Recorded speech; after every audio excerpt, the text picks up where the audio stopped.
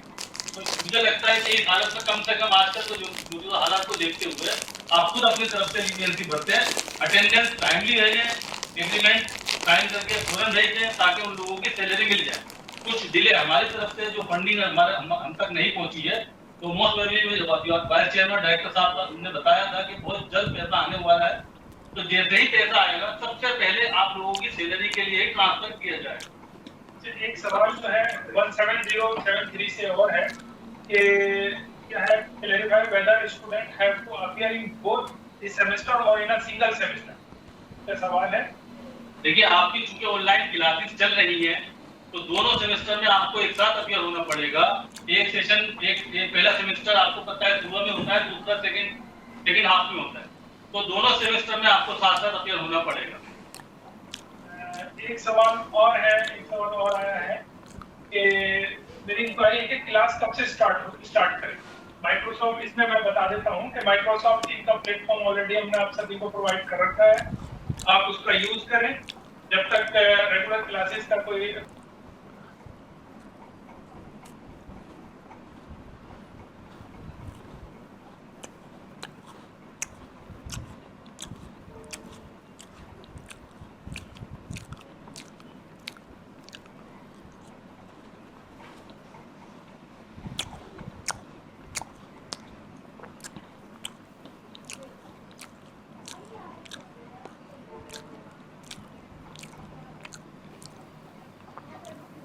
बाकायदा ऑर्डर नहीं आता। माइक्रोसॉफ्ट टीम जो है इसका सबको आईडी बना के दिया है, इसका प्रॉपर यूज करें। देखिए, दूसरा हालात थोड़े बेहतर होते जा रहे हैं, गवर्नमेंट ने चीजें खोलनी शुरू कर दी है, स्कूल्स भी 9 से 11 12 तक के लिए खा गया है। अगर खुद से वो जाना चाहे तो जा सकते हैं, तो मुमकिन है हमारे इससे रिलेटेड भी कुछ जल्दी कोई ऑर्डर आ जाए तो उसको ऊपर हम आपसे शेयर करें।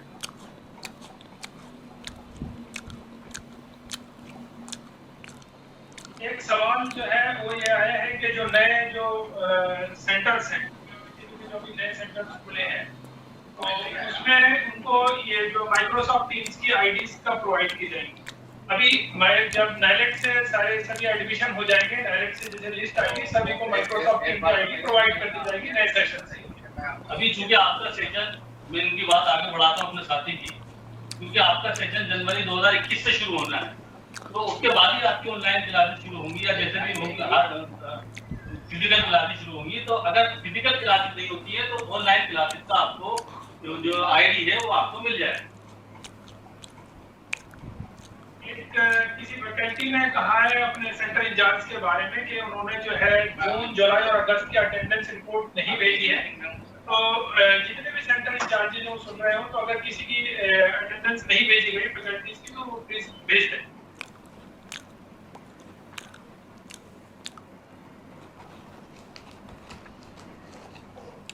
कुछ आप अपनी तरफ से भी पूछ सकते हैं। अच्छा, माइक्रोसॉफ्ट टीम को इस्तेमाल करने में जो भी प्रॉब्लम आ रही है, अगर क्वेश्चन आंसर जो लाइव इवेंट का इसमें है, इस चैट बॉक्स में आप लिख के सब भेजते रहिए। अभी इसके बाद जो इसका जो सेकंड वो है सेशन का, उसमें जो है हमारे साथ माइक्रोसॉफ्ट टीम से एक्सपर्ट्स हमारे साथ जुड़े हुए हैं इस वक्त, तो वो लोग वो आपकी जो भी प्रॉब्लम्स होगी वो उसका जो है ना जो सॉल्यूशन होगा वो भी आपको देंगे। अब क्योंकि अभी जैसे मेरे साथी ने बताया कि अभी हम सेकंड सेशन की तरफ बढ़ेंगे, तो पहला सेशन जो है ऑलमोस्ट हमारा काम काम को पहुंच रहा है।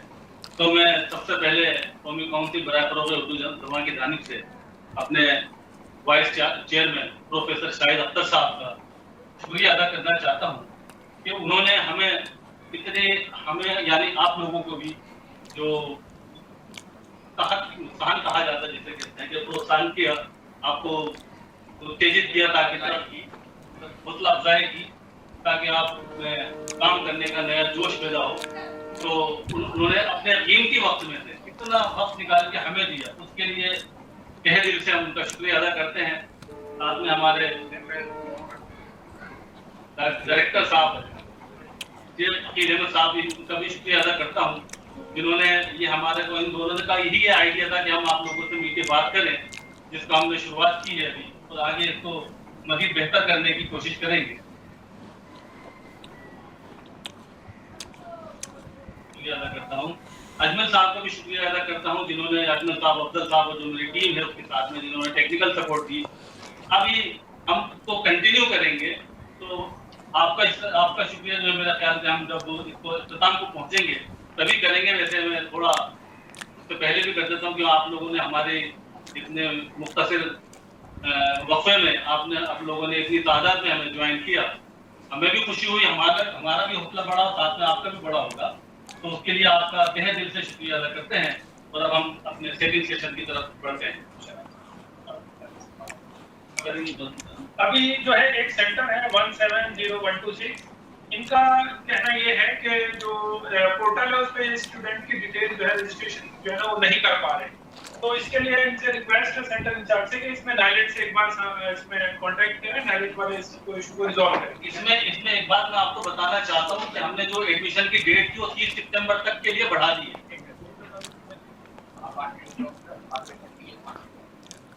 तो एडमिशन की जो डेट है हमने वो 30 सितंबर तक के लिए बढ़ा दी है। अब आप 30 सितंबर तक एडमिशन ले सकते हैं। अब क्योंकि आज का जो ये था, ये आज का जो इवेंट है, ये बाकायदा इसका जो 2 मकसद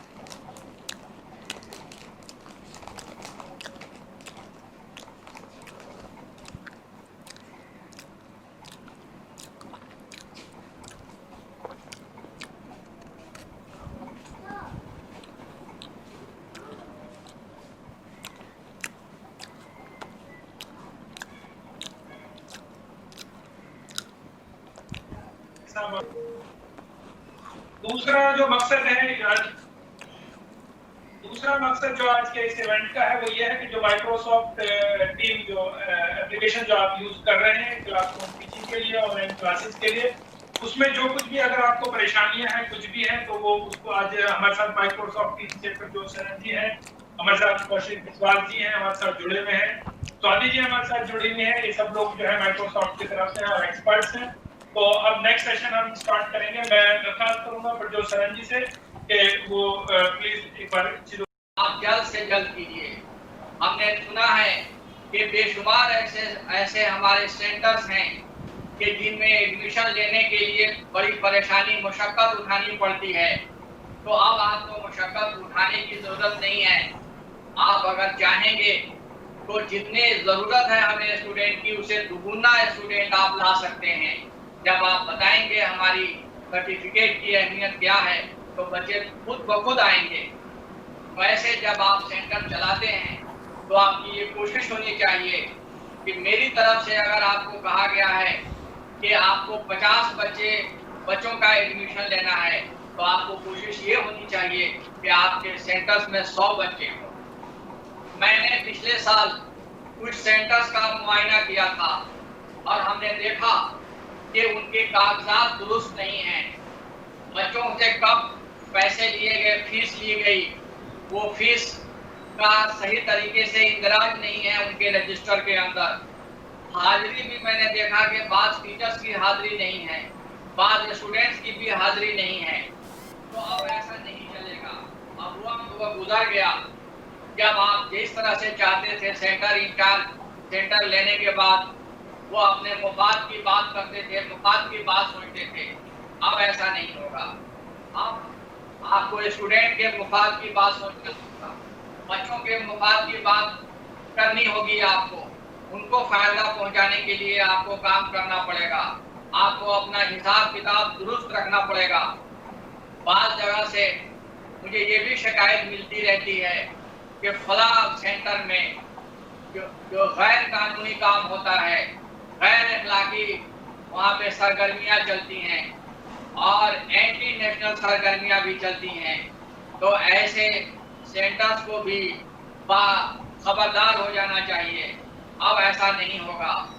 हम चाहते हैं, हम हुकूमत हिंद और हमारी मिनिस्ट्री ऑफ एजुकेशन ये चाहती है कि आप अगर सही मानों में रिप्रेजेंटेटिव हैं भारत सरकार के, तो आपको ऐसी सरगर्मियां चलानी चाहिए और ऐसी सरगर्मियों को फरोग देना चाहिए जिससे चारों तरफ मजहबी हमादगी पैदा हो, एक दूसरे के तई मोहब्बत और खुलूस का जज्बा हो, चारों तरफ शांति हो, चारों तरफ सुकून हो, चारों तरफ इल्म का फिजा कायम हो, चारों तरफ कुछ सीखने का दिल के अंदर ख्वाहिश और जज्बा हो। इस तरह का माहौल, इस तरह का समाज आपको पैदा करना है और आपको अपने इलाके में ऐसा ही माहौल बनाना है जैसा हमारी सरकार चाहती है। इसके अलावे आपको जब भी कोई सुझाव देना हो तो आप सुझाव, आप मशवरे हमें लिख करके भेज सकते हैं। हम आपके मशवरे को जरूर मानेंगे और इस तरह की मीटिंग हम आपसे बार बार करते रहेंगे। अभी ये पहली मीटिंग है, लेकिन हम बहुत जल्द सिलसिला शुरू करने जा रहे हैं। हम फ्यूचर आने वाले मुस्तकबिल में आपके जो तालिबे इल्म होंगे, मैं उन्हें भी देखना चाहता हूँ ऑनलाइन कि वो किस तरह से तालीम हासिल करते हैं। मैं उनसे भी बात करना चाहूँगा और बातचीत करने के बाद मैं ये फीडबैक लेना चाहता हूँ कि पढ़ लिख करके उन्हें नौकरी मिल रही है या नहीं मिल रही है, उन्हें इस सेंटर से किस तरह की सहूलत मिलती है या नहीं मिलती है या क्या होता है। इन तमाम बातों के बारे में मैं आपके तालिबे इल्मों से भी बात करूँगा। मैं हमारे साथ काउंसिल के वाइस चेयरमैन, आपको मालूम है कि वाइस चेयरमैन मंत्री की जगह पे होते हैं। जब हमारे मंत्री मीटिंग में नहीं आते हैं तो उस मीटिंग को प्रेजाइड हमारे वाइस चेयरमैन करते हैं। ये काउंसिल के सरपरस्त हैं, हमारे भी बड़े भाई हैं और इस वक्त मेरे साथ बैठे हुए हैं, वो भी आपसे खिताब करेंगे।